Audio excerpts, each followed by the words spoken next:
도시는 여전히 바쁘게 움직이고 있었지만 정민의 하루는 점점 무너져 내리고 있었다. 39의 나이에 병원 침대 위에 누워 있다는 사실은 그에게 쉽게 믿기 어려운 현실이었다. 처음에는 단순한 피곤함이라 여겼다. 잦은 두통, 알 수 없는 피로, 그리고 무릎 관절이 쑤시는 통증까지 직장 탓이라고 넘기며 진통제 하나로 버텨냈다.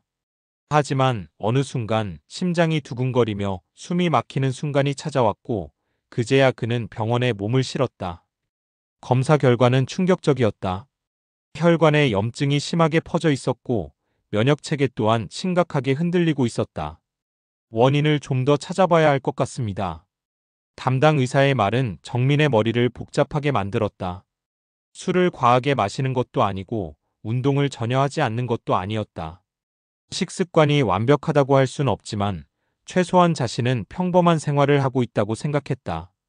그런데 어떻게 이런 결과가 나왔을까? 며칠 후 의사의 입에서 낯선 단어가 흘러나왔다. 구강 유해균이 원인일 수 있습니다. 정민은 얼떨떨했다. 치과에 가본 지 몇 년은 되었지만 단순히 잇몸이 조금 붓거나 피가 나는 정도라 생각했을 뿐이다. 그런데 그 작은 문제가 몸 전체를 위협하는 불씨가 되었다니.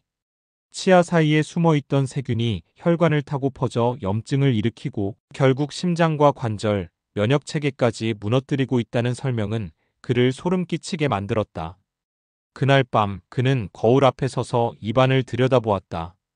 수많은 회식과 야근 속에서 대충대충 닦아낸 치아, 시큰거리는 잇몸, 그리고 무심코 넘겼던 입냄새까지 모두가 그동안 방치했던 신호였다. 그는 이제야 깨달았다. 무심했던 그 작은 습관이 몸 전체를 무너뜨리고 있다는 사실을. 정민은 어린 시절을 떠올렸다. 어머니는 늘 식사 후 양치를 강조하셨다. 하지만 사춘기 무렵부터 그는 그런 말들을 무겁게 받아들이지 않았다. 학업과 취업, 사회생활에 쫓기며 더 중요한 것이 있다고 믿었다. 치과에 가는 일은 언제나 미뤄졌다. 중요한 회의, 중요한 사람과의 약속, 중요한 일들 뒤로 밀리며 결국 스스로의 건강은 사소한 문제로 취급되었다. 그런데 지금 그는 잃어버린 건강을 되돌리기 위해 사투를 벌이고 있었다. 치료는 단순하지 않았다. 구강 내 염증을 제거하는 것뿐 아니라 이미 퍼져버린 세균으로 인한 합병증까지 다스려야 했다. 약물 치료, 식습관 교정, 철저한 구강 관리가 동시에 필요했다. 정민은 치료를 받으며 병실에서 같은 병동의 환자들을 보게 되었다. 어떤 이는 관절염으로 고통받고 있었고 또 어떤 이는 심장 판막염으로 수술을 앞두고 있었다. 놀랍게도 그들 중 상당수가 구강 문제와 연결되어 있었다. 단순히 치아가 시리고 잇몸에서 피가 나는 것을 대수롭지 않게 넘겼던 사람들, 정민과 다를 바 없었다. 그는 스스로에게 물었다. 왜 우리는 늘 잃어버린 뒤에야 깨닫는 걸까? 치료가 길어질수록 그는 작은 습관의 무서움을 절실히 깨달았다. 하루 3번 칫솔질, 정기적인 치과 검진, 치실과 가글 같은 기본적인 관리. 그것들이 단순한 구강 건강을 넘어 전신 건강을 지키는 방패였음을 이제야 알았다. 몇 달이 흘러 정민은 퇴원할 수 있었다. 완전히 회복된 것은 아니지만 그는 새로운 삶의 태도를 배웠다. 아침마다 치실을 사용하고 바쁘더라도 치과 예약을 미루지 않았다.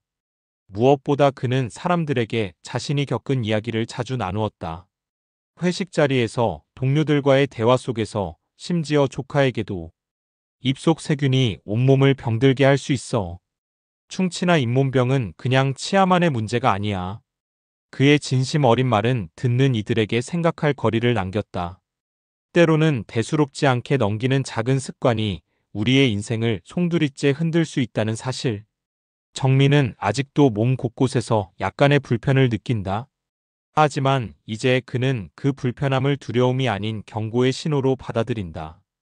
몸이 보내는 사소한 신호를 무시하지 않고 귀 기울이는 법을 배웠기 때문이다. 도시는 여전히 빠르게 돌아가고 있었다. 하지만 정민의 걸음은 예전보다 조금 느려졌다. 그는 더 이상 바쁘다는 이유로 건강을 뒤로 미루지 않았다. 작은 습관이 지키는 삶의 무게를 온몸으로 느끼고 있었기 때문이다. 그리고 그는 깨달았다.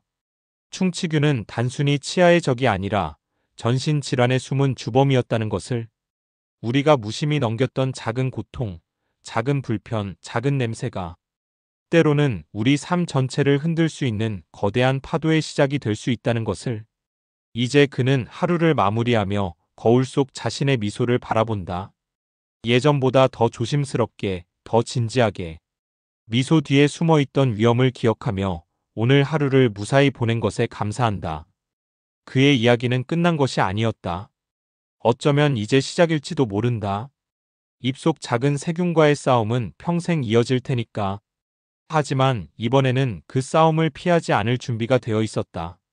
의사의 설명은 차분했지만 단호했다.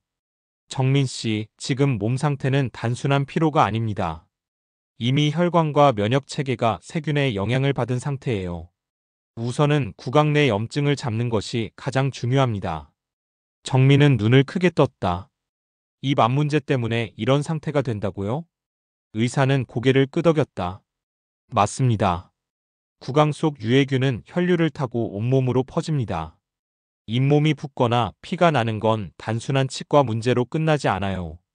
세균이 심장 판막에 달라붙으면 심내막염을, 관절에 쌓이면 관절염을, 심지어 뇌혈관에도 영향을 줄 수 있습니다. 그러니 구강 관리는 곧 전신 관리입니다. 정민은 입술을 깨물었다. 그동안 대수롭지 않게 넘겼던 습관들이 하나하나 떠올랐다. 의사는 처방전을 내밀며 덧붙였다. 첫째, 항생제와 소염제를 통해 지금의 염증을 찾겠습니다. 둘째, 치과에서 스케일링과 잇몸 치료를 병행하세요. 셋째, 생활 습관을 철저히 바꾸셔야 합니다. 하루 3번 칫솔질은 기본이고 치실과 구강 세정제를 반드시 사용하세요. 네 번째, 정기적으로 치과 검진을 받아야 합니다. 최소 6개월에 한 번은 꼭 오세요. 그는 잠시 말을 멈추더니 정민을 똑바로 바라봤다. 무엇보다 중요한 건 정민 씨 스스로의 태도입니다. 지금처럼 무심하게 넘긴다면 약물 치료도 소용없습니다. 구강은 우리 몸의 시작입니다. 시작이 깨끗해야 끝까지 지킬 수 있습니다. 그 말은 정민의 가슴을 깊게 파고들었다. 단순히 약을 먹는 것만으로는 해결되지 않는 문제, 결국 자신의 손으로 지켜야 할 싸움이라는 것을 그는 느꼈다. 며칠 후 정민은 치과에 앉아 있었다. 마취 주사 바늘이 잇몸을 파고들 때마다 긴장했지만 그는 스스로에게 말했다. 이 고통은 다시 살기 위한 과정이야. 치과 의사는 잇몸 깊숙이 숨어있던 치석을 하나하나 제거하며 설명했다. 이 작은 돌덩이 같은 치석이 세균의 집이에요. 여기서 퍼져나간 세균이 혈관으로 들어가 전신을 위협하는 겁니다. 이제라도 치료를 시작하신 게 다행이에요. 정민은 고개를 끄덕였다. 그동안 소홀히 했던 관리가 얼마나 큰 대가를 불러온 건지 실감했다. 퇴원 후 일상으로 돌아온 그는 의사의 조언을 매일 되새겼다. 아침에는 반드시 치실을 사용했고 점심 식사 후 바쁜 사무실에서도 양치 도구를 챙겼다.